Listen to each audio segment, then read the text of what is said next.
High friends, Pandian store serial next promo என்ன மாதிரியான twist ஆக்க போகுதுன்னு பார்க்கலாம்.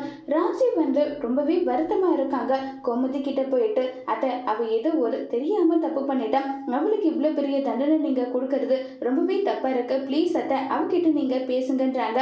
என்னது, அவகிட்ட நான் பேசுறதா? என்னாலலாம் முடியாதுடி, நான் போயிட்டு அவகிட்ட பேசுறதா? அவ எவ்வளோ பெரிய நம்பிக்கை துரோகம் பண்ணியிருக்கான், அவகிட்ட என்னால எப்படி பேச முடியும்னு சொல்லிட்டு ரொம்பவே கோவப்பட்டு பேசுறாங்க. எனக்கு புரியுது, நடந்தது எல்லாமே மாற்ற முடியாதுல்ல. அரசு ஏதோ ஒரு தப்பு பண்ணிட்டான், அதுக்காக நீங்க கொடுக்கற தண்டனை ரொம்ப பெரிய தண்டனையா இருக்கு. ஒருவேளை அவ ஏதாவது ஒரு விபரீத முடிவு எடுத்துட்டா, அப்ப என் பொண்ணு போயிடுச்சுன்னு சொல்லிட்டு நீங்க உட்காந்து அழுதா அவ திரும்ப வந்துட போறாளா? நீங்க தான் அவளுக்கு ஆறுதலா இருக்கணும் நல்லா சொல்லி பேசுறாங்க. நானும் அப்படி தாண்டி, பொண்ணு ரொம்ப நல்ல பொண்ணு, நம்ம பேச்சு தவிர வேற எப்படிப்பட்ட பேச்சும் கேட்க மாட்டான்னு சொல்லிட்டு அவ மேல அன்பு பாசம் எல்லாமே கொட்டி வளர்த்தேன். கடைசியில அவ எனக்கு நம்பிக்கை துரோகம் பண்ணிட்டு என்னையும் என் புருஷனையும் முதுகுல குத்திட்டு போயிட்டான். இவளை எப்படி என்ன நம்ப சொல்ற? என்னாலலாம் இவளை நம்பவே முடியாது நல்லா சொல்லி பேசிட்டு இருக்காங்க.